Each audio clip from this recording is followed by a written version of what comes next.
Sa totoo lang, yung kay Maynard, sis, ako sa kanya, para ilabas yung name niya, meron pang pasabog for him. So, he needs to be ready. Yun lang. Kumbaga, kasi hindi babanggitin yung pangalan niya. Oo, kinalabit pa lang siya. Kasi kinalabit ka lang. So, kinalawit lang siya ng konti. Oo, ganun yun. Pero may pasabog yan. So, if I were Maynard, he needs to be ready. Huwag siya magtitiwala talaga. Kasi, again and again, yung mga akala nyo na kakampi nila kayo, hindi nila kayo kakampi. Ginamit lang nila kayo. Di ba sinabi na natin yan, sis, na, ay nako, naawa ko sa inyo. Kasi akala nyo, ano kayo, ang tawag dito, kakampi nila kayo. Pag hindi na kayo kailangan at isasave na nila yung mga sarili nila, kayo na yung kanilang sacrificial lamb. Yeah. That's isasakrisyon nila, kayo ilalag nila, kayo ituturo nila. Ganun lang. So, better be ready with what you have. Diba? If you're going down, you need to bring them down with you. Diba? Hindi pwedeng, putsang sarap ng buhay nila, sila yung baga sa diba? Baga sa komisyon, sila may pinakamalaking cut, ikaw na yung nagtrabaho, may cut ka man, ikaw yung nagtrabaho, tapos, pag nagkaipitan, ikaw pa ilalaglag. Wala nang ang ginawa. Yeah, kaya nga, pagdating nga ganyan, you're only as good as your last performance, ika nga. Pag wala ka ng silbi, trapo ka na sa kanila. Diba? So yan kaya nga lahat dapat magsalita na. Pero imagine mo, magiging yan, challenge yan sa atin, no, sa ating government. Imagine mo kung lahat mawala na tayo ng kongresista, mawala na tayo ng senator dahil lahat magnanakaw. Okay, pati lahat ng department. So, anong maging effect niyan sa taong bayan? So, we have to have a snap election. Magkaroon tayo ng mga bagong leaders. Malay mo, tayo na dalawa doon mag-lead. Manggugurgur ako doon, sister. Yeah, go ahead, sister. Grabe, sis. Ang point talaga nang nangyayari sa bayan natin. Yung parang unexpected. Tapos, eto pa, di ba? Sabi ko nga. Tapos, yung military, yung men in uniform, talagang hindi na talaga nila gusto yung nangyayari simply because, like, alam nila na mamayagpag ang makakaliwa or NPA talaga. Diba? Kitang-kita naman, diba? Kitang-kita mo na pinabayaan ng gobyernong ito. Eto nga, diba, yung isang araw, nag-post ako kasi may nagkwento rin sa akin na ang balak daw gawin, kasi diba nagagalit na yung mamamayang Pilipino, ang balak daw gawin ng makakaliwa or mga NPA, susugurin nila yung mga high-end subdivision or villages like Forbes, Dasma in Makati, San Lorenzo, Bel Air, all of those, Ayala Heights, all, susugurin daw at magpapanggap na ordinary people na supporter ng Duterte at manggugulo.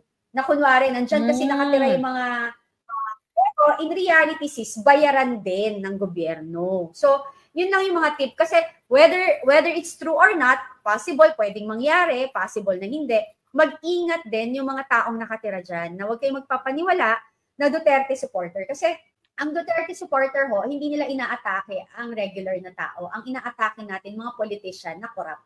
Nakita nyo na yung mga, di ba? So, huwag kayong magpapaniwala kasi ang may gawa niyan is sa buwatan ng iilan sa gobyerno at makakaliwa. So kayo, mag-ingat kayo. Even sa business community. Sa business community, ang balak din ng mga makakaliwa, eventually, pag nakapenetrate sila, kukunin ang mga negosyo nyo. Yeah. Alam nyo. So, kayo masyadong portable. Yeah. Yes, sis. Tama yan, ano? Well, nabanggit mo na rin yan, yung ating mga intel dyan na possible talaga gawin ng mga rebelde yan na manggulo. Ginawa nila yan noong September 21, ang birthday ko. Di ba? Na nagpanggap doon, nagbinigyan sila ng pera, yung mga naka-black, di ba? Naakala natin for the truth, pero binigyan sila ng pera para manggulo doon. Kasi pwede tayong magwagi, ang taong bayan pwedeng manalo sa peaceful protest na hindi kailangan, sa totoo lang, although gusto natin silang lechyonin lahat, pero pwedeng yung lahat ng mga kawatan, pwede tayong magwagi sa peaceful protest na yung ipipressure natin through our voice, through our hanay, na pupunta tayo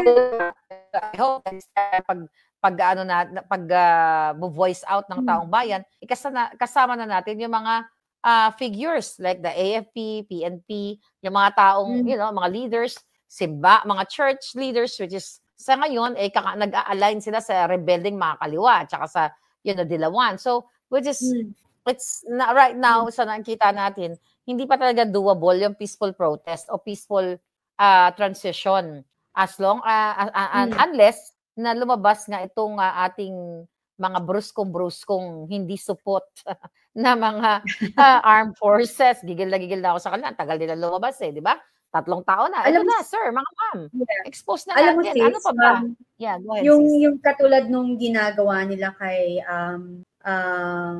Master Sergeant or Marine Sergeant Orly Gurteza. Yeah, Marine. Is, ano yun, hindi maganda yon na senyales. Kasi kitang-kita mo, lahat ng lumabas na witness is ginagawa nilang sinungaling. Basta't galing, kunwari, sa side ng minority. Di ba, if your intention is to have ilatag natin or ilantad natin mga totoong may kalan, whether galing sa minority or majority, yung witness mo, is dapat i-consolidate yan at pagsamahin. Ang nangyayari is pag galing, like kunwari, nagkakataon si Sen Marcoleta, I guess kasi ang feeling ng mga tao, mas katiwa-tiwala siya among everybody, I'm sorry, no? Is hinahanap ng tao kasi naninindigan siya, di ba? Pero itong mga to, yung mga kasabwat ng magnanakaw, kasabwat ng mga korap, yung may mga pinagtatakpan, pag siya naglalabas, they will put malice. Halatang halata, sis, yung selosan. Di ba, nakita ko one time, may nakita ako na yung naka-live, narinig ko si Senator Lacson, sinabi niya na, are you stealing the show? Oh, yeah. What the heck? Talking about? What show are you talking about? This is not an effing show. Diba? This is about the Filipino people and this is about our country. And this is about yung budget or fund ng mga mamamayang Pilipino, tax ng mamamayang Pilipino na ninanakaw. Anong show? Diba? Gigil ako doon na narinig ko yun. Show yung pinagsasabi mo. Diba? So it means there's a show going on. Everything is a show. Kasi para sa kanya. For you, kasi for a person. Subconsciously naiisip niya. Yeah. Yes, that's what I'm trying to say. Na hindi yan lalabas sa bibig mo kung hindi mo ginagawa. Para yan yung ginawa din ni Senator Erwin Tulfo na very emotional siya. Bigla niya, sometimes we need to bend the law. Diba? So it's really, that's why nag-identity theft siya sa Amerika kasi not only sometimes, every time, all his life, nag-bend siya ng law. Diba?